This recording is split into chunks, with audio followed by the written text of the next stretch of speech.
recording now. Excellent. So today's webinar, we'll hear from a fabulous range of speakers who will outline what the UN Tax Convention is and what it could help achieve. There'll be time at the end to ask questions of the panel, but please feel free to drop them in the chat in the meantime. We'll finish about 3 p.m. It is really, really rare that you get to work on a campaign that genuinely feels so focused on the root cause of a structural injustice that is so relevant to so many issues like climate breakdown, human rights, economic justice, and where it feels like the tide is going in the right direction and there is a real chance for a real victory. And without wanting to jinx it, the UN Tax Convention feels like it might be one of those campaigns.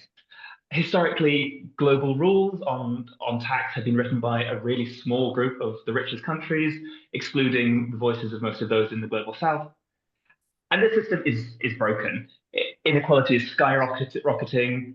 The wealth of the world's billionaires is exploding. We're failing to raise the huge sums we need to tackle the climate crisis. Nearly $500 billion is lost to tax abuse every year. But spearheaded by the African group of nations at the UN, negotiations have now begun on a new global agreement on tax. And these negotiations will run for the next 2 years or so. It's a huge opportunity to help build a more inclusive, transformational, and just global financial system. So today we are joined by some brilliant speakers. I'm just going to post the running order of them in the chat. Here we go. And they're going to speak to the issue of the UN Tax Convention from different perspectives, how it can tackle tax abuse and inequality, advance agendas across climate change, development, and economic sustainability. And they're also going to share what support or pressure is needed from UK civil society so that we can get the UK to support the UN Tax Convention. So far, they have been voting against it. So that's enough from me. First off, to set the scene, I'd like to hand over to Alex Cobham, Chief Executive of the Tax Justice Network. Alex, the floor is yours. Thanks, Nuri, and thanks to the organisers for the opportunity. Look, I'm going to just share a few slides so I can stagger my way through them. But really, I'm just here to set the scene for the other speakers. So feel free to tune out for the next 7 minutes and come back when it gets better. But really, what I'm going to do is just say a little bit about how we got here and what the opportunity looks like before others really dive into that in more detail. Just as scene setting, where are we in the world? Well, we are in a state of serious tax injustice. Per the State of Tax Justice Report 2024, the best part of half a $500 billion is lost each year through a combination of the tax abuse of multinational companies, shifting their profits away from the places where they actually make them, and the tax abuse of wealthy individuals hiding their assets and income streams offshore. The corporate tax abuse share is about 2/3 of that total. Now, high-income countries like the UK lose by far the most in absolute terms. In the UK's case, I think it's upwards of $35 billion a year. But for lower income countries, it's actually a much bigger share of their current tax revenues. So the losses are smaller in absolute terms, but much more intense. And running the econometric regressions, what that translates into in terms of unnecessary child mortality, maternal mortality, foregone years of schooling, and so on, is much more direct in lower income countries, where the losses, as it says on the screen, are something like 5 times as high as a share of the public health budget. Now, the context of that is that this tax abuse, particularly corporate tax abuse, where we have the best data, has really grown strongly over time. So Cobham and Yansky, who they have studied how the tax and the profit shifting of US multinational companies was only around 5% of their global profits in the early 1990s. That had doubled to about 10% by the late 90s, and by the early 2010s, it was 25 to 30%. So really explosive growth of profit shifting as multinationals and their big four accountants, advisors, and others really made their tax abuse a systematic part of the global economy. Veer and Zuckerman confirmed that going back to 1975 with different data, this really strong growth over time of the tax abuse and tax losses of multinationals. And more recently, we have better data from country by country reporting, and that shows, if you look at the top two lines, the extent to which, even in a period when the OECD was supposed to be fixing this, we had this consistent growth of what we call here profit misalignment, the amount of profits that are declared in places other than where the multinational's real economic activity takes place. Tax revenue loss is also growing at the bottom, growing less though, because there's actually downward pressure on the tax rates. So another side effect of tax abuse is that it pushes policymakers to reduce their rates because they're worried that they can't address the problems of abuse. Okay, in that context, we've seen over decades now a shift towards thinking that perhaps the OECD, which has been in charge of these rules as the club of rich countries, has been in charge of these rules since 1960 when it was set up for the purpose. Perhaps the OECD isn't actually the best organization and isn't the most effective in dealing with these problems. It's really been 2 decades, a little bit more now, of campaigning by the tax justice movement. So the Tax Justice Network was set up in 2003, shortly followed by Tax Justice Network Africa, and you'll hear from Chenai Mukumba, their executive director, shortly. And throughout that period, along with more specific policy aims, a key aim of the movement has been to shift international tax rule setting into the United Nations, where every country is included, can have a say, and where the negotiations are transparent to the public, to civil society. And therefore you have some prospect of preventing the kind of corporate lobbying that does so much damage to the OECD outcomes that really take place behind closed doors. It was only though in the early 2010s that the African Union and Economic Commission for Africa high-level panel really got to grips with this and made one of their calls, as they looked at illicit flows out of Africa, made one of their calls that the UN needed to take a much more significant role. Their work was really significant and it was adopted immediately into one of the Sustainable Development Goals, a target to reduce illicit financial flows, including corporate tax abuse, identified as the largest share, although OECD members then messed around fighting about the definition of that for more than 5 years. In Addis, at the third Financing for Development Summit in 2015, there was a big fight about getting a global tax body at the UN, but the OECD countries managed to block it. And there was a little pause after that where the movement kind of reconsidered how to go.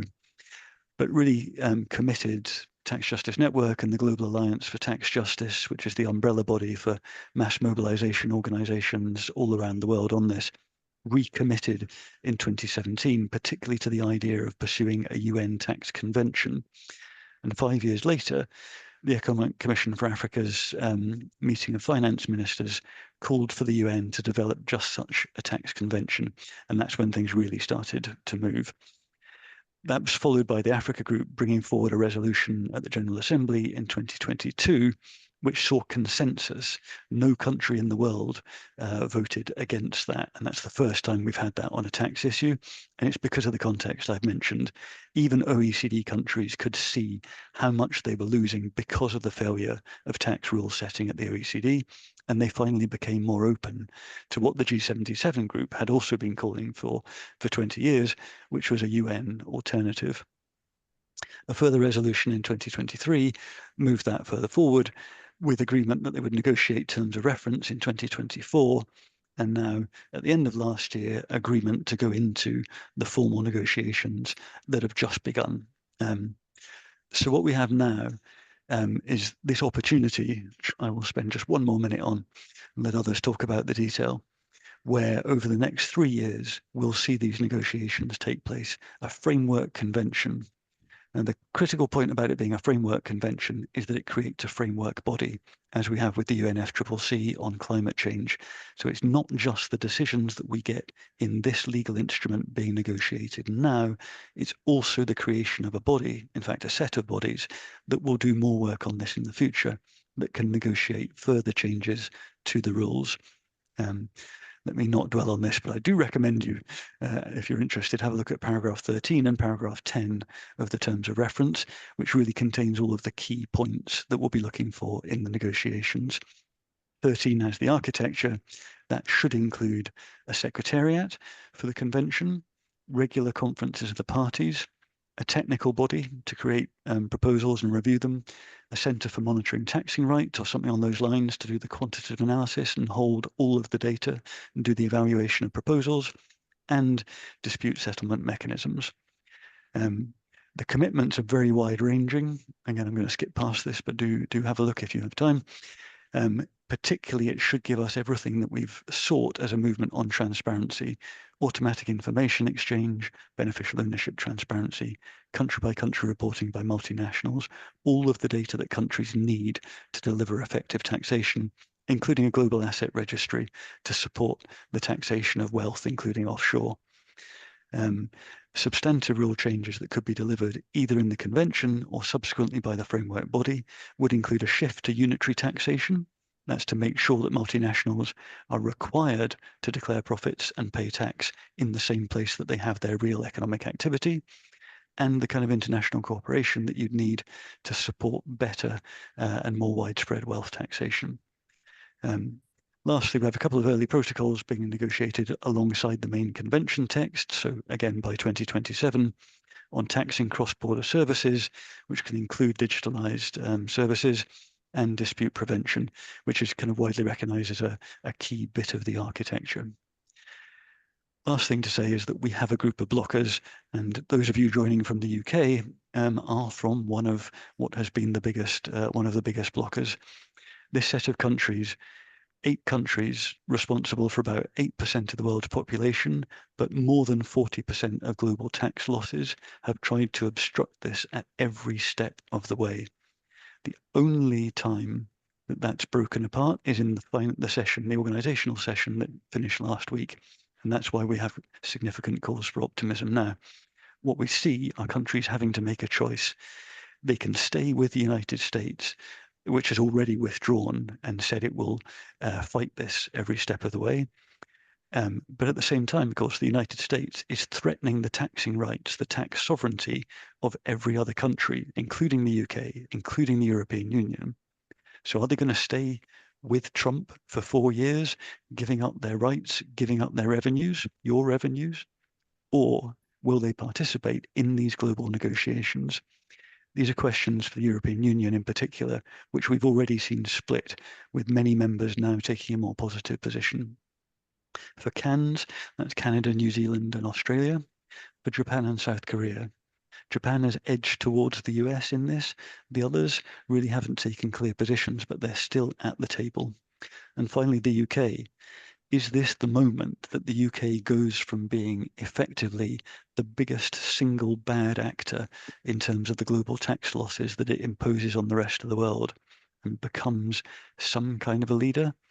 Or will it fall back into opposing while the rest of the world goes forward? Hopefully, our other speakers can give you some answers, but also talk to you about what different countries and regions in the global south are really looking for out of these negotiations. I'll finish there. Thank you. Thank you very much, Alex. That is incredibly enlightening as ever. I would now like to, without further ado, give the mic to Chenai Mukumba of Tax Justice Network Africa. Thank you so much, Nuri. And a huge thank you to Tax Justice UK for the invitation to be able to speak to what's an incredibly timely and important conversation. Nuri, if you have any difficulty hearing me, please just sort of wave your hands there because there's a bit of background noise. So with regards to this conversation, I think there's sort of 3 things that I was asked to speak to. So the first, global South leadership, right? And this is really because everything that Alex just so brilliantly explained has been through a process that has been pushed forward and chartered by the Global South, and much more specifically, the Africa Group. So I'm going to give a little bit of background and context to that. After that, I'll give a few words around priority agendas. Again, Alex has alluded to some of those, and so I'll expand a little bit with regards to, sort of what Global South perspectives are on that. And then I'll conclude with some thoughts around, how this UN Framework Convention on International Tax Cooperation can actually contribute to the achievement of tax justice. So with regards to the Global South, and you'll have to pardon me, I'll speak very specifically about the African agenda.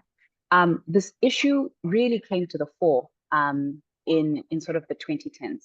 Alex made reference to this high-level panel report that was published in 2015. And what this report did was really give us a document that brought together what IFFs meant specifically for the African Union, right? So it was the first document that was first able to give estimates with regards to how much money the African continent was losing, what the causes of illicit financial flows were, and what we needed to do, right, as a continent in order to address this. So Alex mentioned, right, that in terms of amounts of money that different countries lose to illicit financial flows, we have much more significant amounts that come from global North countries. But the impact of illicit financial flows is much more significantly dire for global South countries. So the estimates that came out in 2015 with regards to how much Africa was losing as a continent put that figure at $50 billion on an annual basis. And it indicated that over the past 30 years as a continent, we'd lost over $1 trillion. What it also flagged was that the amount of money that the continent was losing in illicit financial flows surpassed the amount of money that the continent received in overseas development assistance, and also surpassed the amount of money that the continent was receiving in private sector investment, right? So it really put into perspective just how much we were losing as a region vis-a-vis how much we were receiving. And it helped us put together this narrative that actually indicated that we were a net exporter, right, of financial flows when put into that particular perspective. So that report had recommendations with regards to how to address illicit financial flows. It indicated that at national level, there's definitely some loopholes that we need to look at, right, in terms of institutions, instead of strengthening our revenue administrations. At regional level, it spoke to the type of cooperation we need to see amongst countries in order to prevent, for example, processes such as tax competition. And then it indicated that at the international level, there also needed to be reform. And this is where this conversation of the UN Framework Convention in international cooperation really finds its footing. So what the report indicated was that when we take a look at illicit financial flows, they can be divided into sort of three different groupings, right? We have essentially illicit financial flows that happen as a result of illegal activity. We have illicit financial flows that happen as a result of corruption. And both of these two have UN bodies that address these issues, right? So we have the UNODC, for example, that's looking at drug trafficking, and then we have UNCAC that's looking at corruption. But there was no UN body that was looking specifically at the issue of tax abuse, which within the African continent constituted close to 2/3 of what was causing illicit financial flows.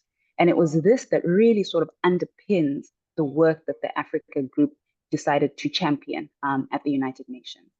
And so with regards to Global South leadership, it really is this document and this conversation that started in the 2000s, or at least from the African perspective, that brought this agenda to the fore. Now, Alex has really sort of walked us through what happened between then and now, right, with regards to a continuous call by Global South countries to see this process come to the UN. And as he mentioned, we saw a resolution tabled by Nigeria in 2022 that was passed that really sort of kickstarted this conversation and this process. Mm-hmm. Now, with regards to the priority areas, right, particularly Global South countries, Africa has at the beginning always indicated the UN Framework Convention needs to address this issue of illicit financial flows, right? Just because the resources that we're losing as a continent are so significantly undermining our developmental objectives, right? Much more specifically, our structural transformation agenda. And so for those of you who are following the conversation on the UN Tax Cooperation discussion, you note that many times, almost every single time that an Africa Group member submitted to the conversation. The IFF's agenda was something that was brought to the fore.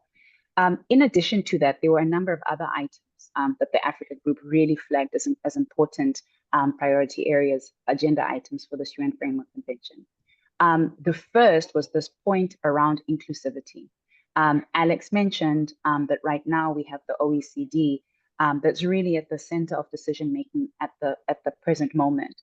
But from an African perspective, we only have 27 countries that are members of the OECD Inclusive Framework. But even then, their participation, there's been questioned around how substantive and how meaningful it's been to actually contributing to the outcome. So one of the other important priority areas for particularly global South countries and African countries with regards to this process at the UN has been to ensure inclusivity in agenda setting, right, as far as the global tax system is concerned. The other priority area that's really come to the fore from an African perspective has been also one of fair allocation of taxing rights, right? And so this idea that wealth really should be taxed, revenue should be taxed where it's generated. And this has been an issue that many African countries have been pushing, right? Really to say that if companies or individuals are generating wealth within an African country, that African country should be able to tax and also raise revenue from that activity. So these have been some of the priority agenda items, really, that the Africa Group has been championing and pushing and wanting to see as a result of this UN Framework Convention on International Tax Cooperation. The point around inclusivity has been particularly important. And the reason for this is because, and again, Alex alluded to this, the process by which negotiations takes place is important in the sense that it influences the outcome, right? And so when we've had a process where African countries, where global South countries haven't been able to meaningfully participate in negotiation process, that has meant that the rules themselves don't wholly speak to the context of countries that aren't at the table, right? And so the inclusivity question is really supposed to help address this complexity question that currently also riddles our global tax system. And so essentially another agenda item that's been front and center is how can we ensure that the rules that currently govern the global tax system are rules that can also be implemented and can also be said to be suitable and context specific, particularly to global South countries. So those have been the various agenda items, right, that global South countries, that African countries have been pushing when it comes to the UN Framework Convention on International Tax Cooperation. And so as I conclude, right now, for those of you who are following some of these global processes, you'll note that we are in the middle of preparatory meetings for the Financing for Development conference that's going to take place in June. And a big part of what this conference is really supposed to help us do is start to unpack some of the global economic governance questions that we are confronted with today. And a big part of the global economic governance questions has really been, is it fit for purpose, right? And this phrase particularly has been used several times by a number of people, including the Secretary General. To what extent is our international financial architecture one that is suitable for our current context today? Now, this conversation on the UN Framework Convention on International Tax Cooperation is one that many are actually saying potentially could be an example of the kind of reform we need to see across other areas of economics, right? So debt, investment, et cetera, et cetera. And by that, what I mean is specifically, is there an opportunity for us to see democratization of global economic governance at a broad scale, right? And we're seeing the conversation on tax really chart the way in this direction, right? Because the negotiations that essentially began last week were the first time that we saw all countries be able to participate at an equal footing, right, with regards to agenda setting and rulemaking for multilateral conversations on tax. And so really to that extent, this conversation on tax is also championing, I think, the kind of reform that we want to see across the board. And so in that sense, it's really transformative and potentially groundbreaking, right, with regards to the way in which it could help us improve the global financial architecture broadly.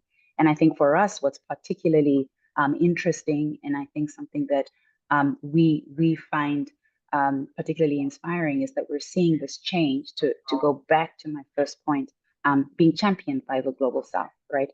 And this is important because very often the Global South is asked what it has to offer.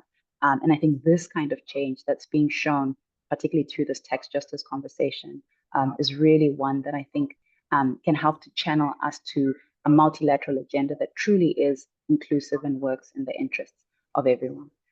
Thanks so much, Nuri. I'm going to hand back to you. Thank you so very much, Chenai. That was brilliant. If you have questions for any of the panelists as you're watching, do drop them in the chat and we'll come to them at the end. We're going to keep with our focus on Global South leadership now and pass on to Luis Moreno, who is International Taxation Director at the Latindadd Network. Luis, are you ready to take the floor?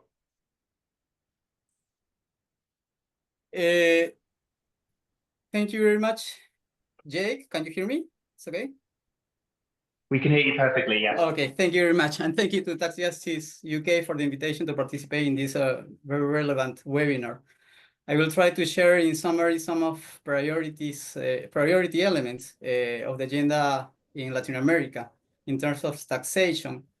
I want to start by mentioning that Latin America is one of the most unequal regions in the world. This is confirmed by some facts related to how taxes are collected, from whom they are collected, and how the income is distributed. The various crises that we have lived and we are living through further deepen the loss of resources for the region and for the achievement of the SDGs and beyond.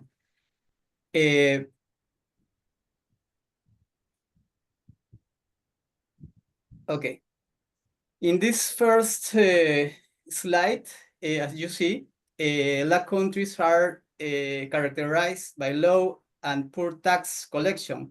The tax base is supported to a greater extent by indirect taxes than by direct taxes. That is, they are supported by taxes paid by the poor and the rich alike. But this has a greater impact on people with fewer resources. As we can see on this slide, indirect taxes and social security contributions in LAC collected around 72% of the tax burden, while direct taxes only collect 28%, which reinforces the characteristics of being a highly regressive tax system. Furthermore, tax evasion and avoidance represents around 6.7% of the GDP. 4.3% is derived from direct taxes. That is, large corporations and wealthy to tend evade paying their obligations. It's similar as the losses of the resources in all the, I think in the most of the countries, or South countries around the globe. On the other side, the tax expenditure represents 3.6% of the GDP, maintaining a race to the bottom by attracting investment that is inefficient and also maintains large tax privileges for a small group of economic power. If we add tax abuse and tax expenditures, this reach 10.3%. Oh, sorry, I'm here. Sorry. If, as you see in this slide, if we add tax abuse and tax expenditure, this reach 10.3% of the region's GDP. So it is a lot of amount that we lost by this by these concepts. Another critical aspect in Latin America is related to the limited opportunities for people to enter to the formal economy, which means that around 50% of the population in Latin America is working in the informal sector, surviving precariously every day, thus widening the pockets of the poverty in the region, which are around 32%. This turns out to be a major structural problem in our countries, or one of the major problems in our countries. The This also results in LAC being one of the most unequal regions in the world, affecting a huge number of people who struggle every day to survive, while the richest 10% absorb the 55% of the region's total incomes. If we add to these impacts derived from the climate change, where the southern countries are those that produce the less emission, but at the same time, the most vulnerable to the environmental, economic, and social effects of this global warming, the effects linked to all rights persist and are deepened. In this sense, this show us or give us an account of resources needed to face adaptation and mitigation of the effects of the climate change, and thus Latin American countries requires between 6 and 8% of the GDP for this achievement. Measures are then required to alleviate these effects by discouraging industries with high greenhouse gas emissions or a new non-polluting production matrix. So where do we with this, where do we get the resources and what actions do we take?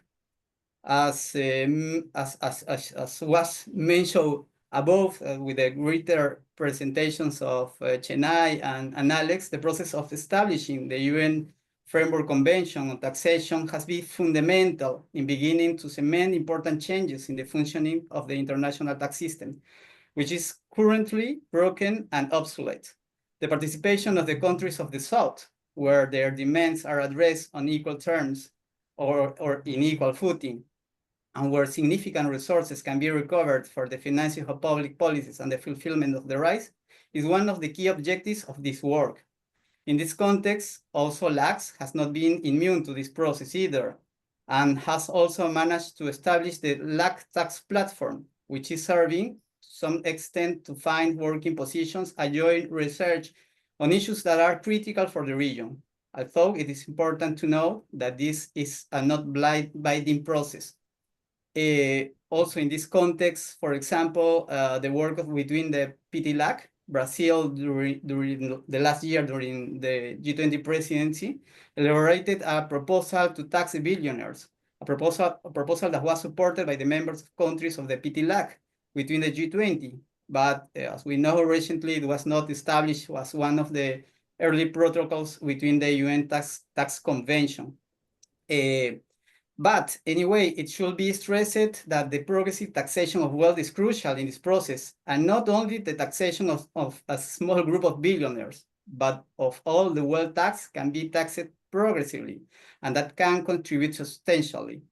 We must delve deeper into the fights against the illicit financial flows, as we saw, and any measures that allows the recovery of income to finance the public policies for the financial of social protection system, productive development, the change of the energy matrix, and the fulfillment of all the type of rights.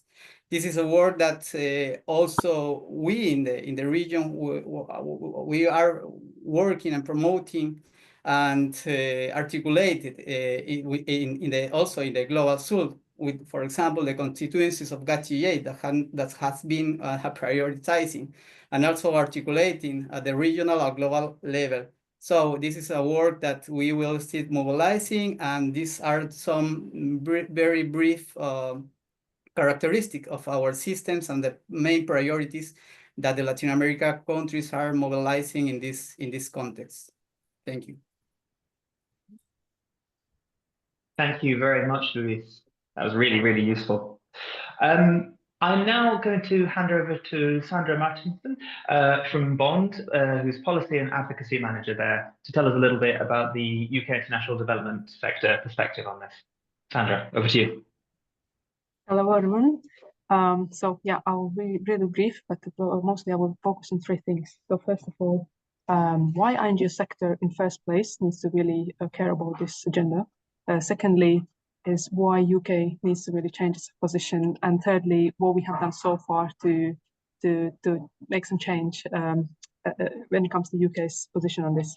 So first of all, I guess in the national development sector so far has been really focusing a lot on order as a way to address development challenges, but we have to really go beyond order because development aid really and dependence on it is really not a sustainable pathway, for development, and taxation is the one which is really giving the for any country, which is thriving, is giving that giving the key resources to deliver their mandate. So, this leads to the second point about also the tax and taxation isn't an instrument for competitiveness.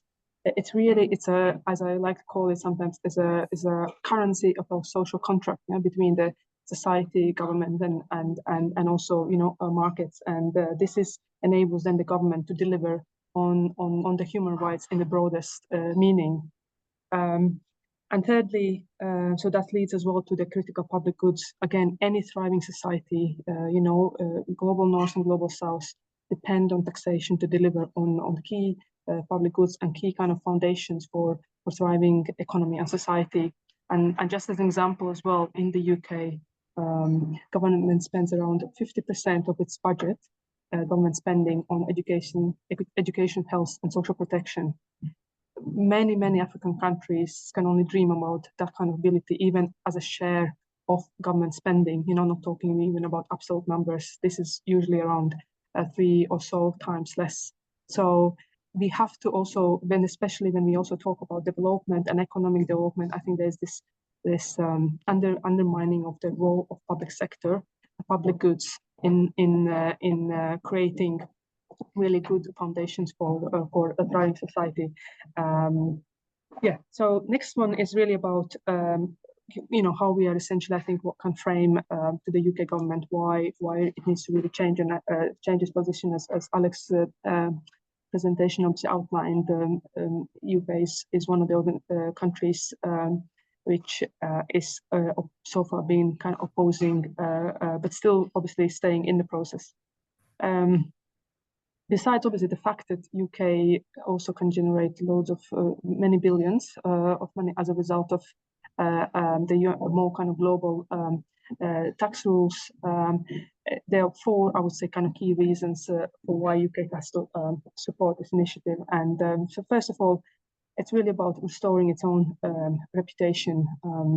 UK, together with its overseas territories, they're essentially responsible for about a third of global tax avoidance. So that has to be sorted out, and the UN Tax Convention really offers that. So it's again, if the rhetoric is about going after dirty money and showing and rhetorically showing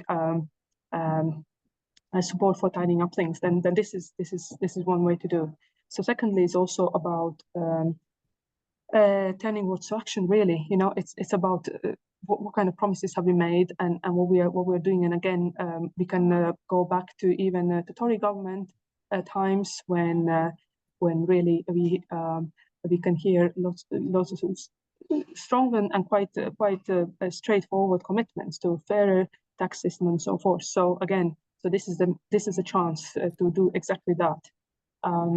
A third, as you may have maybe also many, especially those who are in UK, have probably noticed the narrative often used now by the new Labour government around need for more equitable partnerships. So again, we see this UN Tax Convention as a way to put really the meaning to this phrase, which often is used, but not necessarily maybe explain more in detail. And if there's any really way how UK can truly demonstrate what equitable partnerships mean and really show that essence, then this is exactly what we can do. And the last point on why UK should support is on a ministerial level, there's a really strong support for SDGs and women and girls agenda. Again, I would say there's no way to achieve really a meaningful and good progress if you ignore where the money comes from, and again, role of taxation to provide critical public goods, to provide care economy to really support this agenda. So I can't see this as a separate processes, let's say. And I think quite the contrary, we need to really loop these 2 processes together and see that there's a real strong coherence here. And the last but not least, what we have done, I mean, obviously we have been already over the, I think the last year or so have been engaging with the UK government. A year ago, there was a public letter sent to the Prime Minister where we are asked to really engage constructively in this process and support this process.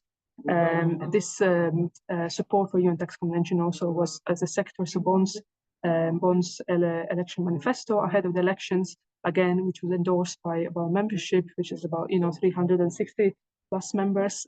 So we do have I think a good support really in the sector on this already. And also not too long ago, we also have been engaging with them, trying to engage with the Minister Dodds on this as well. But I think we still need to see the materialization of our dialogue over there. But I think on a maybe leaning on a bit more optimistic note, as a result of these efforts, we also have really, I think, opened up a dialogue with Treasury and SCDO on these processes.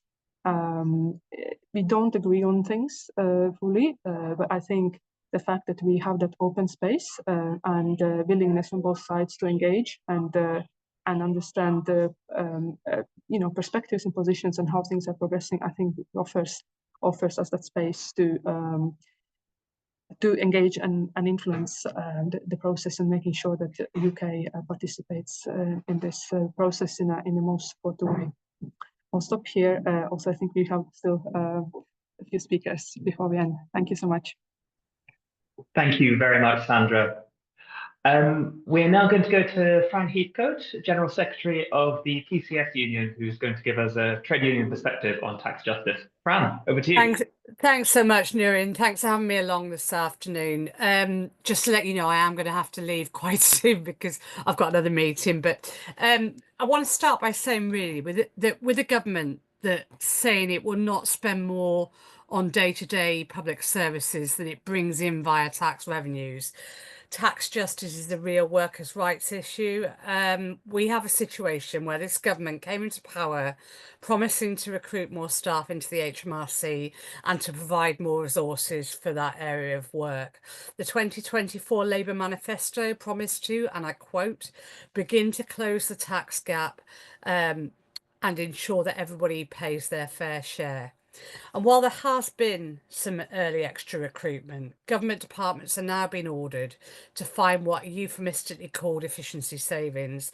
And the government is briefing the press now that 10,000 jobs will be cut across the civil service. So whilst we welcome the manifesto commitments, we can't rely on warm words, and we always have to monitor the delivery of the pledges that anybody makes, but in particular the pledges that were made in the recent election manifesto.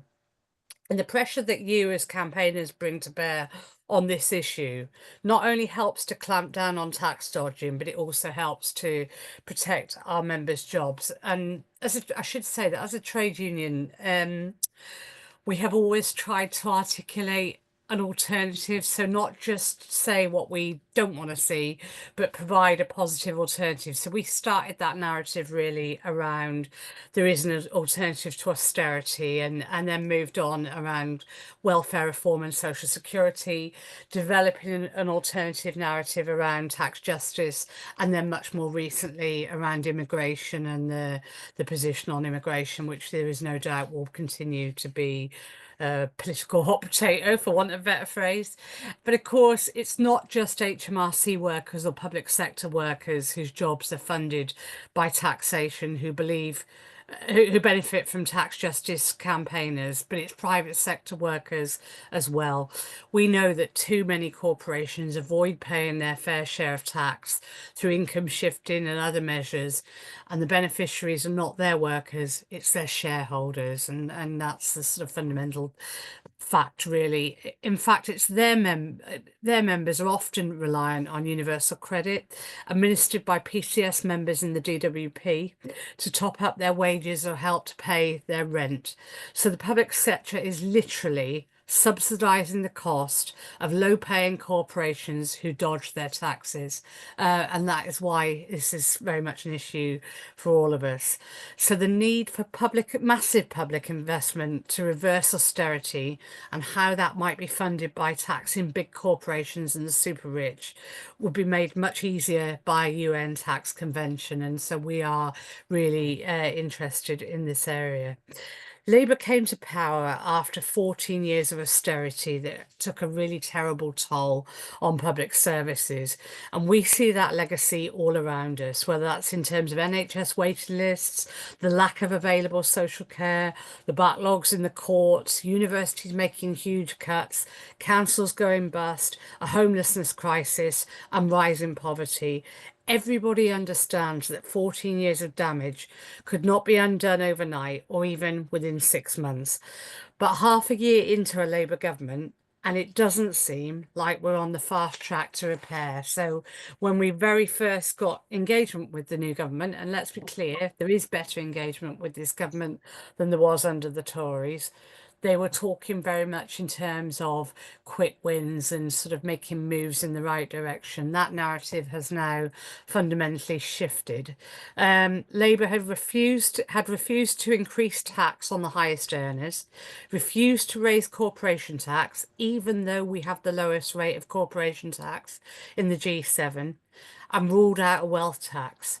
So just in case Rachel Reeves is listening into this call, I'm sure she isn't, but just in case, there are lots of options for raising revenue that don't include cutting winter fuel allowance for 10 million pensioners, or cutting benefits for hundreds of thousands of disabled people, or sacking civil servants. It's a really damning indictment of this Labour government that they have joined with Trump's America to oppose the UN Tax Convention at the United Nations. There is a growing crisis of the corporate capture of our politics. Labour has taken huge donations from private equity funds and the super rich, and it appears they're giving back to them in return. PCS is not affiliated to any political party. We're an independent trade union focused on standing up for our members' interests. So we will work with any politician or party in Parliament that will stand up for our members. But Labour are only going to be re-elected if they deliver better public services and improve living standards for people. If it doesn't do that, it will fail. If people don't feel things are any different than they were under the Tories, they will quickly, what has been quite a sort of hopeful period of, wanting things to be better, will quite quickly turn to disillusionment. So I think, the time to tackle all of this is now. The workers' movement should always be internationalist. We have more in common with workers in the Ukraine or in Uganda than we do with billionaire bosses in the UK. Curbing the power of private equity funds, rogue billionaires and corporations is in the interest of workers everywhere. Reducing carbon emissions here in the UK or anywhere is a benefit to workers everywhere. So I want to thank you very much for giving me the opportunity to speak. And this is something that we're really keen to continue to develop the debate on. So we're very keen to play our part in engaging with you in anything you seek to do. I'm really sorry I can't stay a little bit longer, but as I say, I've got another meeting that I've got to be at. So thanks so much for listening. Please keep in touch with us. And as I say, if there's anything further we can do in terms of joining up with you around our campaigns, recognizing that when we're united, when we all join together, we're always going to be in the strongest position to be able to push back on some of the attacks that we all face. So thank you, and thank you so much for giving me the opportunity to join you. Take care. Powerfully put. Thank you very much, Fran. I've looked through the attendee list and Rachel Reeves doesn't seem to be on the call, so we're going to have to do some work to get the message across to her. But on that note, I'm going to hand over to Jake Atkinson from Tax Justice UK, who's going to tell us about the ongoing campaigning and how you can get involved, and then take us into a Q&A afterwards. Jake. Thank you, Nuri. And thank you everyone so much for coming. Thank you to all of our speakers who have just been fantastic. And so crucially, we want to kind of build on this momentum. Tax Justice UK and War on Want have been convening a working group of UK civil society organisations coordinating advocacy and campaigning towards the UK government in support of the UN Tax Convention. So hopefully you are feeling very energised and would like to join us. I'm putting my email in the chat. If you have kind of any immediate questions or you really want to join, please do drop me a line. We will follow up via email and reiterate our kind of call to action and share some kind of links and resources as well. But this group, essentially, we have a kind of Google group and we meet every 6 weeks. And at the very least, we really hope that you can join that group so that you can at least receive regular updates as to how the negotiations are progressing and how you can take action in support of our campaign towards the UK to support rather than oppose the UN Tax Convention. We do have a few actions that are upcoming. First of all, there is one email MP action that is live from War on Want, which I've just put in the chat. Please do feel free to take this action, but also share it.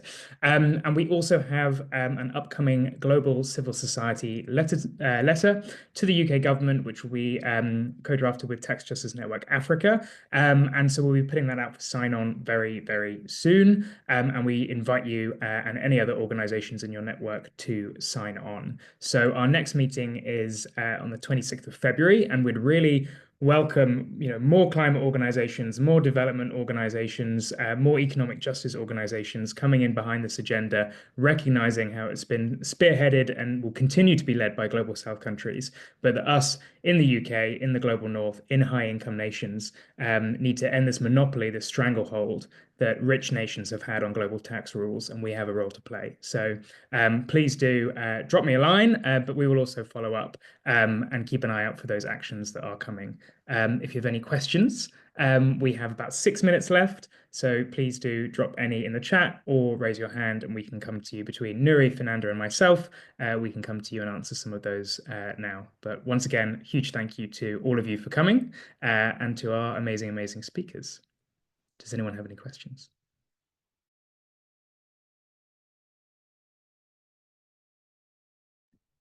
Augustina, come right in. Yes, hello.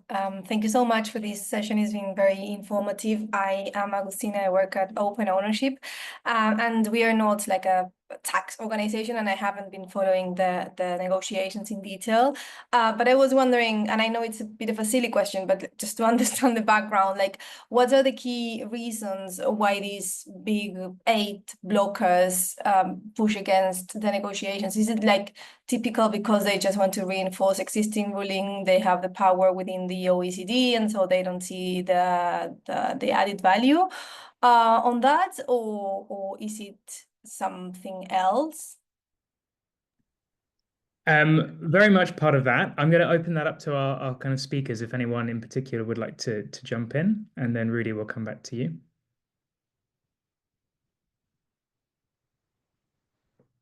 Alex, I see you coming off camera. Sorry, can't help myself. It's a good question because on the face of it, these are the countries that lose the most. Why wouldn't they want the rules to be more effective? But basically, it's the history of being disproportionately empowered. These are the countries that set up the OECD in 1960 in order to have somewhere that wasn't the UN to basically oversee international tax questions. The League of Nations had done it when it was the Club of Imperial Powers in the 20s and 30s, and that passed with other things to the United Nations from 1948 onwards.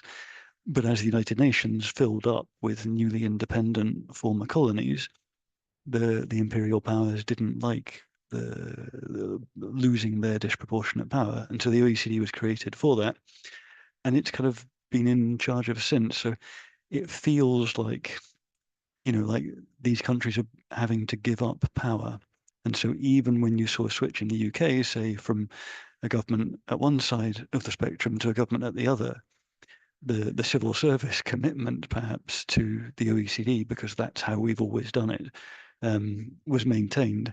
I think now the UK government is considering its position, and as I said, the the aggression of the Trump administration is probably the best thing that could have happened to give everyone a moment of clarity.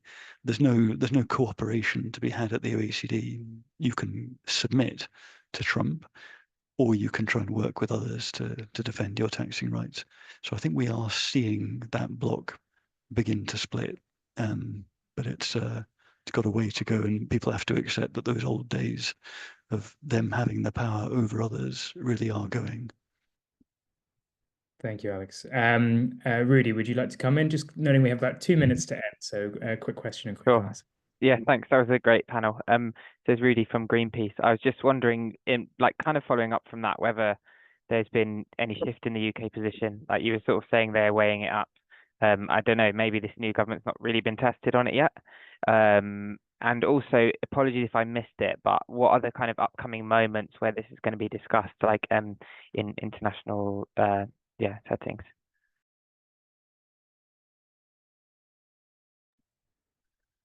Thanks, Rudy. I hate to put Alex back on the spot as our kind of head of process in terms of timeline negotiations on those kind of moments.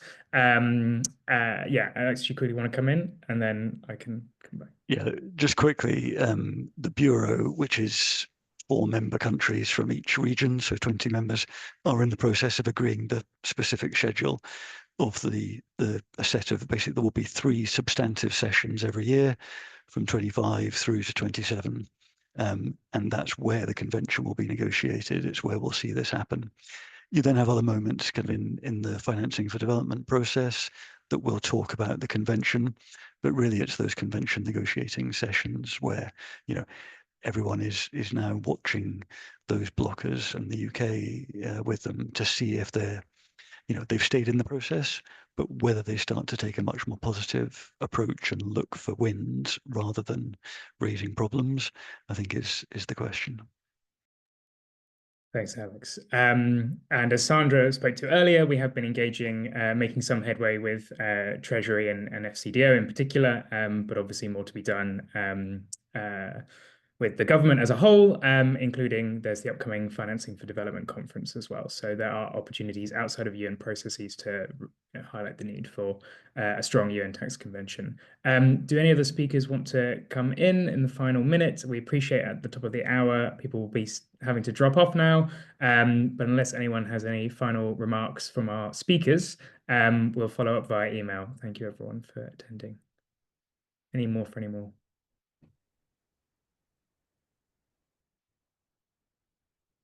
Amazing. Well, let's make 2025 a great year for tax justice, and hopefully see you all